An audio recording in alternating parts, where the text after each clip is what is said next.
देखो यार, पैसा तुम्हारे पास भी है, पैसा मेरे पास भी है, पैसा हम सबके पास है, लेकिन पैसे को डबल किस तरीके से करना है, मेन चीज़ तो ये होती है ना। मस्त जोक मारा रे, ये हंस रहे हलकट हंस।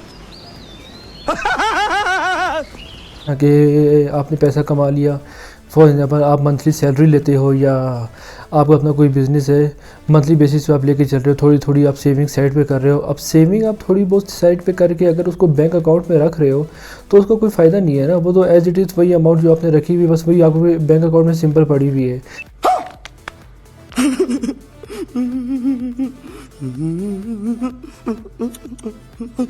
अब ये देखो ना, पैसे की वैल्यू जो है वो डाउन होती जा रही है। पैसे की वैल्यू डाउन किस तरीके से हो रही है ये मैं आपको बताता हूँ। तो बेहतर यही है कि आज जो हमारा टॉपिक है उसको तसल्ली से बड़े गौर से सुने, और उम्मीद करता हूँ कि इंशाल्लाह ये आपको सारा, जब आप ये पूरा मेरा टॉपिक सुन लेंगे तो आप एक बेहतर डिसीजन ले सकेंगे अपने पैसे के बारे में जो आपने बैंक अकाउंट में रखा हुआ है। वो एज इट इज़ मतलब उसकी वैल्यू बढ़ तो नहीं रही है। हाँ, अगर वैल्यू बढ़ रही होती फिर मैं कहता चलो ठीक है यार, बैंक अकाउंट में आपने रखा हुआ है, चलो समझ आती है कि यार उसकी चलो वैल्यू भी बढ़ती जा रही है। इन्फ्लेशन के साथ साथ उसकी वैल्यू जो है वो ऑटोमेटिकली कम होती जा रही है।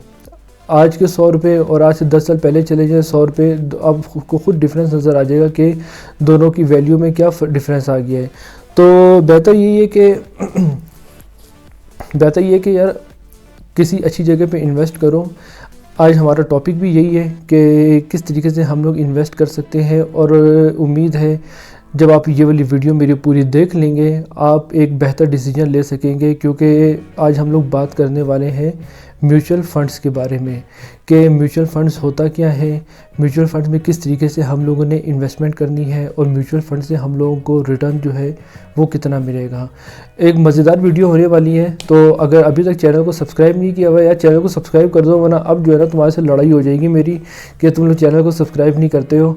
और वीडियो को भी लाइक कर दिया करो यार, और अगर कोई इशू वगैरह हो तो उसको कमेंट सेक्शन में मेरे से कमेंट कर दिया करो, ताकि मैं फिर मुझे भी पता चल सके कि कहाँ पे कोई इशू वगैरह आ रहे तो उसके साथ भी आपके कोऑर्डिनेट वगैरह कर सकूँ। तो यार चलते हैं अपने टॉपिक की तरफ। तो आज हमारा टॉपिक है बेसिकली म्यूचुअल फ़ंड। अच्छा, सबसे पहले बात करते हैं कि यार म्यूचुअल फ़ंड होता क्या है, म्यूचुअल फ़ंड काम किस तरीके से करता है। देखो, म्यूचुअल फ़ंड बेसिकली एक पूल होता है जिसमें क्या करते हैं डिफरेंट इन्वेस्टर्स जो है एसेट मैनेजमेंट कंपनी के पास जाते हैं और कहते हैं कि भाई हमारे पास ये थोड़ी सी अमाउंट है, ये हम लोग इन्वेस्ट करना चाहते हैं। अब एसेट मैनेजमेंट कंपनी ने ऑलरेडी जो है वो प्रोफेशनल हायर्स किए हुए होते हैं, प्रोफेशनल जो उन्होंने हायर किए होते हैं, और उनके पास जो अमाउंट जो कलेक्ट होती है इन्वेस्टर्स की तरफ से, वो जो है एक सही डिसीजन लेके आपकी जो अमाउंट होती है उसको डाइवर्सिफाई कर देते हैं।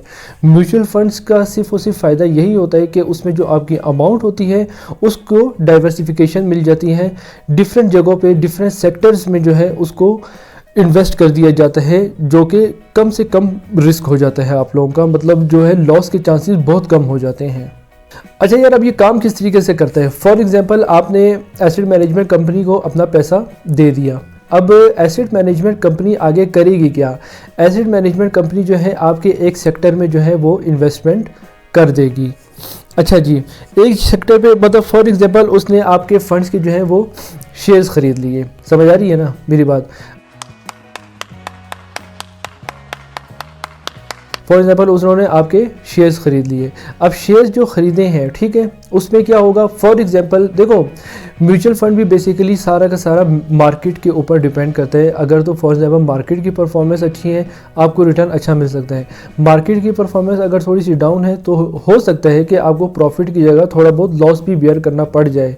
लेकिन सिर्फ और सिर्फ इसका फ़ायदा ये होता है आपने जितनी इन्वेस्टमेंट म्यूचुअल फंड में की होती है, आपको जब भी चाहिए हो पैसे आप अपने पैसे निकलवा सकते हो। लेकिन सिर्फ और सिर्फ याद रखने वाली बात ये कि देखो, म्यूचुअल फंड में जो है आपका रिस्क जो होता है वो डाइवर्सिफाई कर दिया जाता है, डिफरेंट सेक्टर्स में आपका पैसा लगा दिया जाता है। ये नहीं है कि आपका पैसा सिर्फ और सिर्फ अगर स्टॉक मार्केट है तो सिर्फ वो सारा का सारा पैसा आपका स्टॉक मार्केट में ही लगा दिया गया होगा। सही डिसीजन लेके आपकी जो अमाउंट होती है उसको डाइवर्सिफाई कर देते हैं।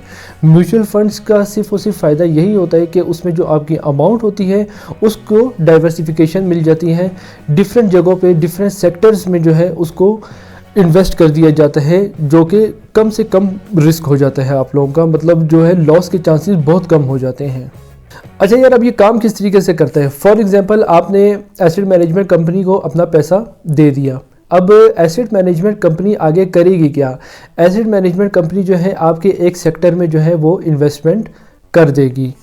अच्छा जी, एक सेक्टर पे मतलब फॉर एग्जांपल उसने आपके फंड्स के जो है वो शेयर्स ख़रीद लिए, समझ आ रही है ना मेरी बात? फॉर एग्जांपल उन्होंने आपके शेयर्स ख़रीद लिए। अब शेयर्स जो ख़रीदे हैं, ठीक है, उसमें क्या होगा? फॉर एग्जांपल देखो, म्यूचुअल फंड भी बेसिकली सारा का सारा मार्केट के ऊपर डिपेंड करता है। अगर तो फॉर एग्जांपल मार्केट की परफॉर्मेंस अच्छी है, आपको रिटर्न अच्छा मिल सकता है। मार्केट की परफॉर्मेंस अगर थोड़ी सी डाउन है तो हो सकता है कि आपको प्रॉफिट की जगह थोड़ा बहुत लॉस भी बेयर करना पड़ जाए। लेकिन सिर्फ और सिर्फ इसका फ़ायदा ये होता है, आपने जितनी इन्वेस्टमेंट म्यूचुअल फंड में की होती है, आपको जब भी चाहिए हो पैसे, आप अपने पैसे निकलवा सकते हो। लेकिन सिर्फ और सिर्फ याद रखने वाली बात ये कि देखो, म्यूचुअल फंड में जो है आपका रिस्क जो होता है वो डाइवर्सिफाई कर दिया जाता है, डिफरेंट सेक्टर्स में आपका पैसा लगा दिया जाता है। ये नहीं है कि आपका पैसा सिर्फ और सिर्फ अगर स्टॉक मार्केट है तो सिर्फ वो सारा का सारा पैसा आपका स्टॉक मार्केट में ही लगा दिया गया होगा, नहीं, ऐसा कुछ भी नहीं होता। उस पर जो प्रोफेशनल्स जो बैठे हुए होते हैं उनका काम ही यही होता है कि आपके रिस्क को कम से कम रखें। जितना आपका रिस्क कम होगा उतना आपका प्रॉफिट के चांसेस भी थोड़े ज़्यादा होंगे। तो वो प्रोफेशनल हायर करने का मकसद ही सिर्फ यही होता है कि वो आपके रिस्क को जो है ना वो मैनेज कर सकें। म्यूचुअल फंड्स की डिफरेंट टाइप्स होती हैं। अब म्यूचुअल फंड किस किस तरह के होते हैं, कहाँ कहाँ पे इन्वेस्टमेंट हम लोग कर सकते हैं? अब देखो, आप फॉर एग्जांपल म्यूचुअल फंड आप इक्विटी में कर सकते हो। अब इक्विटी अपने नाम से ही बता रहे हैं कि स्टॉक, मतलब आप स्टॉक मार्केट में भी इन्वेस्टमेंट कर सकते हो, आप बॉन्ड्स में भी इन्वेस्टमेंट कर सकते हो, आप मार्केट में भी इन्वेस्टमेंट कर सकते हो। मार्केट जो होती है वो थोड़ी शॉर्ट टर्म होती है और उसका रिस्क भी जो है थोड़ा कम होता है, तो आप मार्केट की तरफ भी जा सकते हो, जिसे मनी मार्केट फंड्स कहते हैं। या फिर आप बैलेंस फंड में भी जा सकते हो। अब बैलेंस फंड कौन से होते हैं? बैलेंस फंड जो होते हैं आपके स्टॉक भी हो सकते हैं और आपकी क्या नाम है, आपके बॉन्ड्स भी हो सकते हैं। आप दोनों तरफ जो है रह सकते हो। तो म्यूचुअल फंड का सिर्फ और सिर्फ फ़ायदा यही होता है कि आप डिफरेंट सेक्टर्स में अपनी इन्वेस्टमेंट कर सकते हो। एट द एंड वही बात आ जाती है कि इसमें डाइवर्सिफिकेशन काफ़ी ज़्यादा हो जाती है, आपका रिस्क जो कम हो जाता है। आपने पैसा डिफरेंट जगहों पे लगा दिया होता है तो उससे आपको रिटर्न भी मिलता है। ये नहीं कि रिटर्न नहीं मिलता है। आप जब अब जैसे फॉर एग्जांपल हम लोग पाकिस्तान में हैं, अब पाकिस्तान में अल मीज़ान वाले जो है ये इस टाइम टॉप पे इनका चल रहा है। आप अल मीज़ान वालों के पास जा सकते हैं, उनकी एसेट मैनेजमेंट कंपनी तकरीबन हर बैंक की अपनी एसेट मैनेजमेंट कंपनी है और वो इसी तरीके से वो डील कर रहे हैं। डिफरेंट लोगों से उन्होंने इन्वेस्टमेंट करवाई हुई होती है और रिटर्न मिल रहा होता है। अब दूसरी चीज़ ये कि भाई म्यूचुअल फंड में ही क्यों इन्वेस्ट करें? भाई म्यूचुअल फंड में इन्वेस्ट करने की सिर्फ और सिर्फ मैं आपको 3 वजह बताऊंगा और उस 3 वजह के बाद आप भी कहोगे कि हाँ, म्यूचुअल फंड एक सिक्योर है और म्यूचुअल फंड में ही इन्वेस्ट करना बाकी इन्वेस्टमेंट से काफ़ी ज़्यादा सिक्योर है। म्यूचुअल फंड्स में जो मेन चीज़ होती है उसमें ये होता है कि यार इसमें डाइवर्सिफिकेशन आ जाती है। अब जैसे मैंने आपको पहले कहा कि देखो, डाइवर्सिफिकेशन का मतलब यही है कि डिफरेंट सेक्टर्स में आपका पैसा लगा हुआ है। ये नहीं है कि एक ही सेक्टर में आपका सारा का सारा पैसा लगा दिया, या फॉर एग्जांपल किसी एक कंपनी के ही सारे के सारे शेयर्स ख़रीद लिए, खुदा न खास्ता वो कंपनी डाउन होती है तो आपका सारा का सारा पैसा डूब गया। नहीं, म्यूचुअल फंड में सिर्फ और सिर्फ फ़ायदा यही होता है कि आपका डिफरेंट सेक्टर में पैसा लग जाता है, जिसकी वजह से लॉस के चांसेस बहुत कम हो जाते हैं। अब नेक्स्ट ये है कि भाई म्यूचुअल फंड में हम लोग इन्वेस्टमेंट किस तरीके से करें। भाई इन्वेस्टमेंट करने का बहुत ही आसान तरीका है, इसमें कोई रॉकेट साइंस नहीं है। जितना आपने सोच लिया है बस काफ़ी है, इससे ज़्यादा और सोचने की ज़रूरत नहीं है। सिंपल जाना है आपने अपने बैंक के पास या किसी भी फाइनेंशियल एडवाइज़र के पास, या फॉर एग्जांपल किसी भी आप ऑनलाइन प्लेटफॉर्म में भी ये स्टेप ले सकते हैं। बस ये आपने मेक श्योर करना है कि आपने अपनी तरफ से अपने फ़ंड के हवाले से कि पूरी की पूरी आपने रिसर्च की हुई हो। रिसर्च करना थोड़ा ज़रूरी है। रिसर्च आपने करना है, आपको पता होना चाहिए कि अगर फॉर एग्जांपल मैं यहाँ पे करूँगा एसेट मैनेजमेंट कंपनी के थ्रू अगर मैं जाता हूँ तो आपको कितनी फ़ीस पे करनी पड़ेगी। डेफिनेटली आखिर जो वो प्रोफेशनल बैठे हुए हैं उन्होंने आपसे फ़ीस भी तो चार्ज करनी है। आप ये भी देखें कि भाई उन्होंने फ़ीस कितनी करनी है, उसका थोड़ा सा हिस्टोरिकल परफॉर्मेंस भी देख लें। हिस्टोरिकल परफॉर्मेंस ज़रूरी है, वो आप लाजमी चेक कीजिएगा। फिर उसके बाद जो है आप इसमें डाइव कर सकते हैं। नेक्स्ट मैं सिर्फ यही बात करूँगा कि इसमें रिस्क क्या है।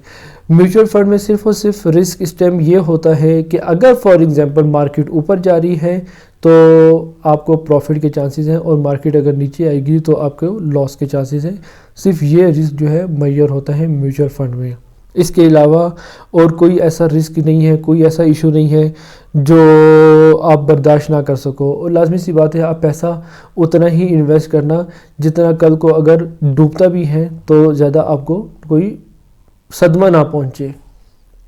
तो उम्मीद करता हूँ यार ये वाली वीडियो आपको काफ़ी हेल्पफुल रही होगी। और अगर आपको कोई वीडियो में कोई इशू वगैरह आता है तो आप बेशक कमेंट सेक्शन में आप कमेंट करके मेरे से पूछ सकते हैं। तो नेक्स्ट में मिलते हैं इंशाल्लाह नेक्स्ट वीडियो में। तब तक अपना ख्याल रखिएगा। अल्लाह हाफिज़।